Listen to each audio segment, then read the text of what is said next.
Telangana auto కార్మికుల ఐక్యత auto కార్మికుల ఐక్యత.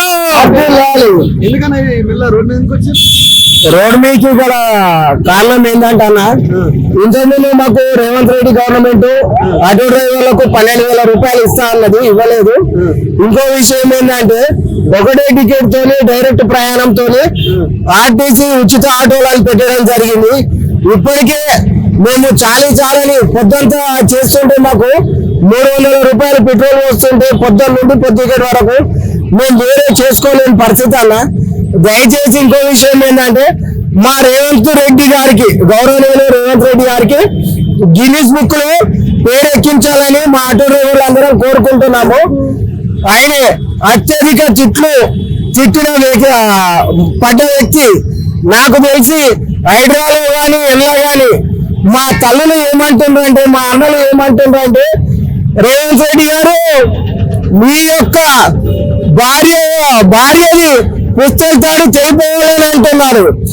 ఎందుకు చేయిపోవాలని అంటున్నారు అని అంటే వాళ్ళ పొట్టలు కొడుతున్నాడు.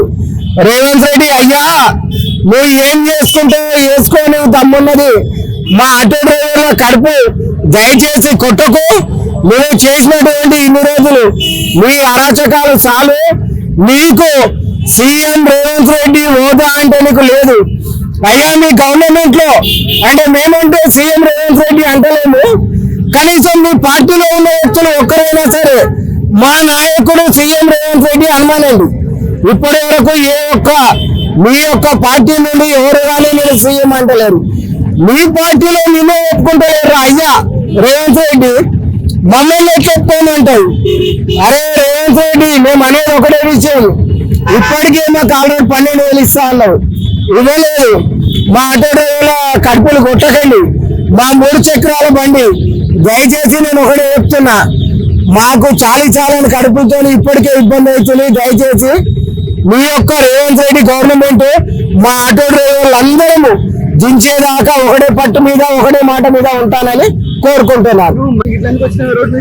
12,000 అన్న మాటకి గాని అది ఎక్కడ పలానా వ్యక్తికి ఇచ్చినట్టయితే మేము దేనికంటే రాష్ట్ర వ్యాప్తంగా ఒక సిద్దిపేటనే ఈ మాట కాదు, యావత్తు రాష్ట్రం వల్ల ఎందరో ఈ ఆటోల మీద ఆధారపడి వాళ్ళ పిల్లలు వాళ్ళ భవిష్యత్తులను ఆధారపడి కూలి చేసుకుని వాళ్ళ పుట్టలకు ఎవరితోనో దొంగతనం కాదు, రియల్ ఎస్టేట్ కాకుండా మా కష్టం మేము చేసుకొని మా భార్య పిల్లలను ఆదుకుంటామంటే ఈ యొక్క కాంగ్రెస్ గవర్నమెంట్ వచ్చి ఉచిత బస్సు అని ఒక పేరు పెట్టి ఇవాళకే మా పుట్టలు కొడుతూ నిజంగా మళ్ళీ ఒక ప్లాన్ ఏంటంటే అదే గవర్నమెంట్ అదే ఉచిత బస్సు పోయి ఈ మాత్రమన్నా ఇట్లా బత్తూరి ఆటో ముండ కొడుకులు అనుకుంటుంటూ గౌరవనీయులు రేవంత్ రెడ్డి, మన గౌరవనీయులు రవాణా శాఖ మంత్రి పొన్నం ప్రభాకర్ గారు నిజంగా మా మీద ఇంత ఎందుకు కక్ష, వాట్ ద రీజన్, ఎందుకు మా పట్ల ఇంత వివక్ష చూపుతున్నావు?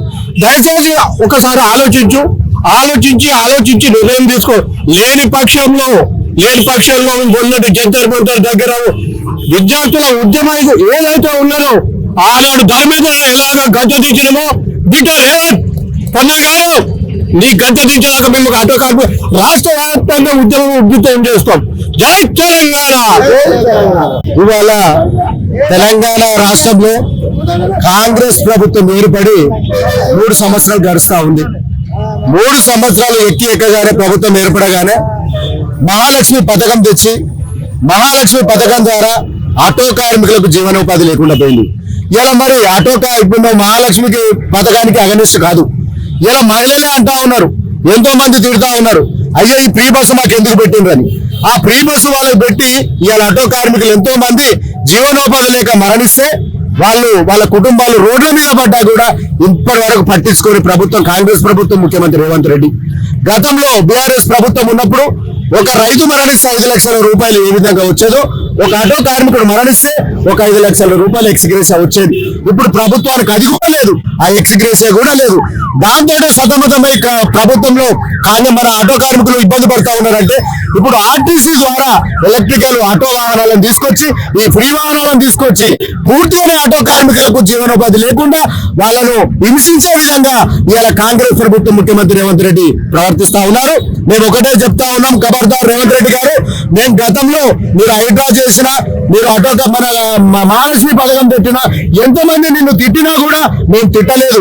మేము రిక్వెస్ట్ చేయలే, అయ్యా మహాప్రభు మీరు ఇస్తామని హామీ నెరవేర్చండి, మా ఆటో కార్మికులకు జీవనోపాధి చూపించండి అని అడుగుతున్నాం తప్ప ఇలా ఖచ్చితంగా ఈ ఆర్టీసీ ఆటో ఎలక్ట్రికల్ వాహనదారులు మీరు తీసుకొస్తే మాత్రం ఖచ్చితంగా ఇప్పటిదాకా మా డ్రైవర్ మిత్రుడు చెప్పినట్టుగా జంతర్ మంతర్ దగ్గర మన విద్యార్థులు ఏ విధంగా అయితే ధర్నాలు చేసిండ్రు, మీ సెక్రటరేట్ ముందు మేము సిద్దిపేట జిల్లా నుంచి అలా హెచ్చరిస్తా ఉన్నాం.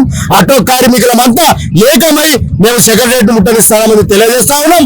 మిత్రులారా, ఇప్పటికే మహాలక్ష్మి పుణ్యాన వీళ్ళు మట్టి కొట్టుకపోయారు.